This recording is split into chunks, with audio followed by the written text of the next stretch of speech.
tampil memukau dan glamor menjadi bagian kehidupan dalam dunia modeling. Atas nama profesionalitas, para model yang biasanya mengenakan busana kenamaan ini harus bisa tampil kapan saja dan di mana saja. Bahkan tak jarang kehidupan sang model sering dijadikan kiblat oleh para penggemarnya. Adalah Vinka Andra Lialiana Putri. Menjadi model merupakan cita-citanya sejak kecil. Namun di saat tengah menapaki puncak karir sebagai model dengan raihan prestasi dan jam terbang yang semakin tinggi, tiba-tiba ia mengambil keputusan untuk meninggalkan dunia yang membesarkan namanya. Ia berhijrah.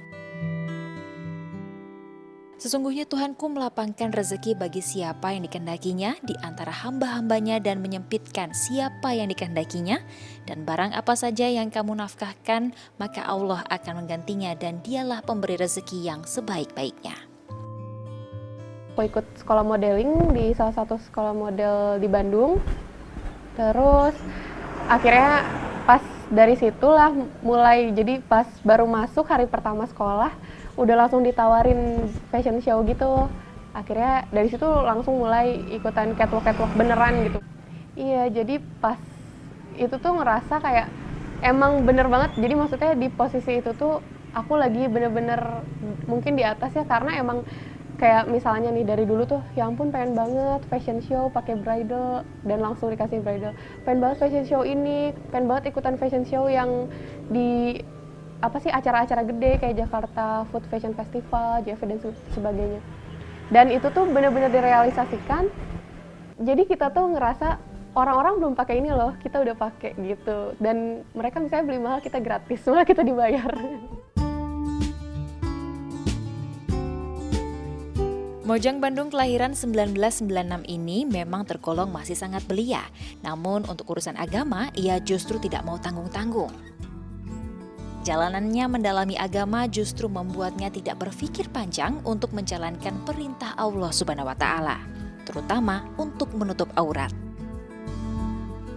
Ada satu yang nggak akan pernah aku lupa, dia pernah ngebahas tentang masalah tidak berhijab. Jadi dia tuh kasih tahu aku kayak kita itu kalau misalnya keluar rumah, satu langkah keluar rumah aja tuh tanpa hijab, kita itu mendorong ayah kita ke neraka, satu dorongan. Kebayang nggak kita tuh berapa kali jalan itu tuh kita ngedorong terus ayah kita ke neraka gitu kan.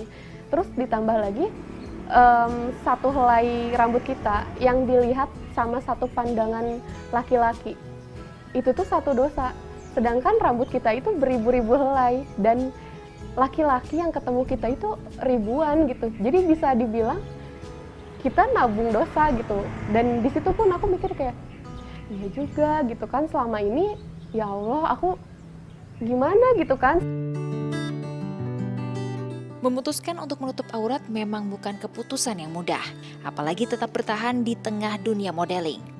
Namun anak keempat dari 6 bersaudara ini justru mampu membuktikan bahwa ia dapat tetap bertahan bahkan dengan berbagai raihan prestasi. Termasuk memenangkan salah satu ajang dengan hadiah berangkat ke Tanah Suci untuk menunaikan ibadah umroh. Nah, yang terakhir itu ketika aku ikutan salah satu ajang, yang dimana si ajangnya itu hadiahnya itu umroh. Jadi salah satu temanku kasih tahu gitu kan, terus ya aku nggak sengaja aja ikutan. Jadi sebelum ikutan itu tuh sempet ada seseorang yang kirimin link gitu.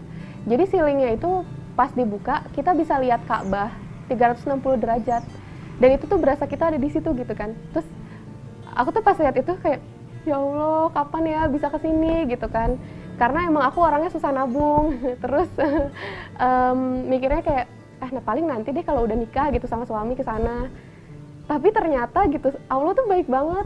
Dia tiba-tiba aku belum nabung sama sekali, belum ada persiapan sama sekali, tiba-tiba dikasih gratis umroh. Terus ya Allah gitu kan, ya Allah kenapa baik banget sama aku gitu kan.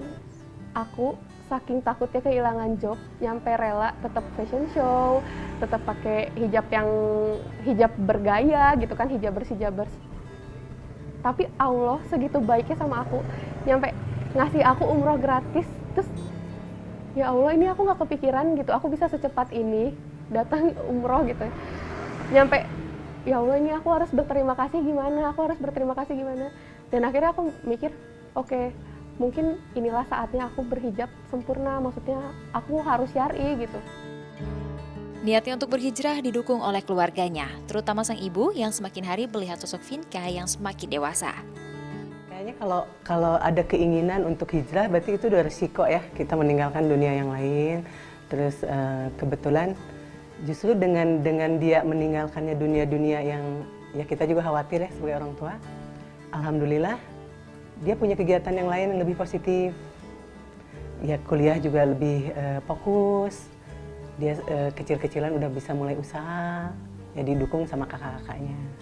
Sekarang lebih ini ya, kitanya lebih tenang gitu lah. Kalau ngelihat pergaulan di luar seperti itu ya, jadi kita lebih tenang.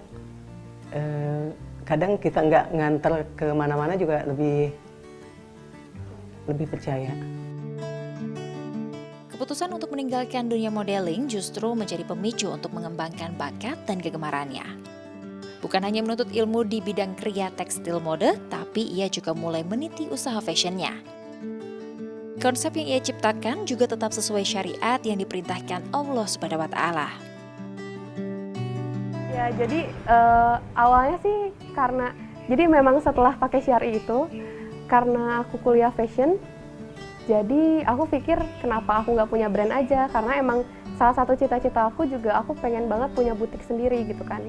Akhirnya kenapa nggak merealisasikan itu sedikit-sedikit. Dan akhirnya buka brand lah, dan alhamdulillah itu sangat dimudahkan banget, dapat investornya cepet gitu kan. Dan ya Allah mungkin ini ganti dari kemarin-kemarin yang aku gak terima job-job itu, dan aku yakin masalah rezeki engkau udah atur, dan bener-bener diganti semuanya. Dan alhamdulillah saya sekarang udah punya brand sendiri gitu kan. Mikirnya gini, oke, aku akan tetap terjun di dunia fashion karena kuliahku fashion, tapi aku ingin bikin sesuatu yang bisa influence orang-orang untuk memakai sesuatu yang sesuai syariat. Meski ia kini semakin dalam mendekatkan diri kepada Sang Pencipta, namun ia juga tetap menjaga hubungan baik dengan lingkungannya. Bahkan tak sedikit temannya yang termotivasi dengan perubahannya kini.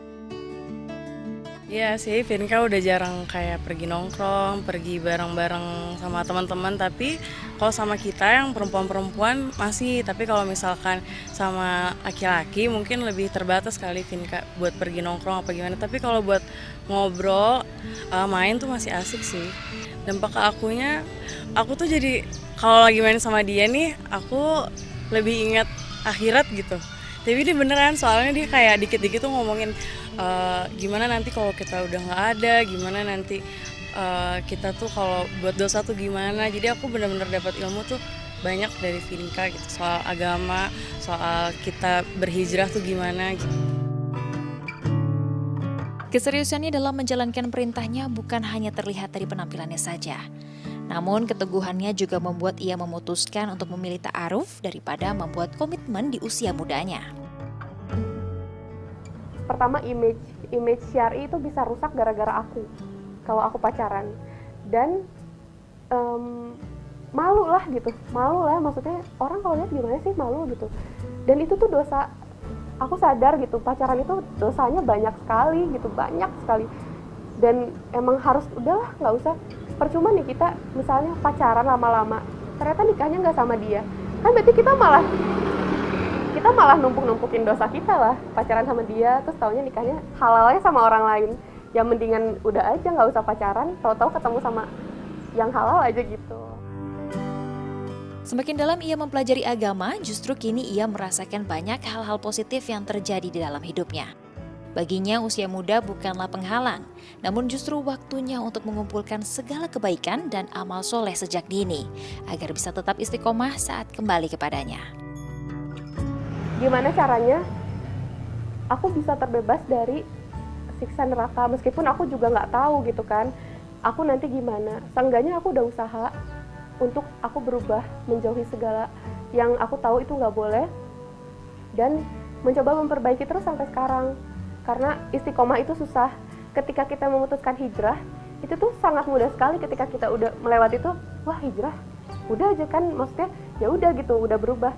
Tapi yang mempertahankannya itu susah, karena banyak sekali godaannya. Jadi ya sekarang ini lagi usaha bagaimana caranya biar saya tetap istiqomah dan saya harus tetap ingat bahwa kita itu bisa meninggal kapan aja. Dan itu salah satu hal yang bikin saya kuat. Ketika kamu sudah mulai hijrah itu pasti kamu menyesal. Maksudnya kenapa sih nggak dari dulu aja? Jadi mulailah dari sekarang, karena kalau misalnya nggak mulai dari sekarang itu tuh akan terus menerus nanti lagi lah. Jadi mulailah start dari sekarang. Mulai kurangi dosa-dosa kita yang akan kita buat besok-besok hari. Mulai dari sekarang. Jadi kita, karena emang hijrah itu betapa nikmatnya, betapa indahnya gitu kan. Damai banget dan selalu dicukupkan. Indira Dewi, Chandra Kurnia melaporkan untuk NET.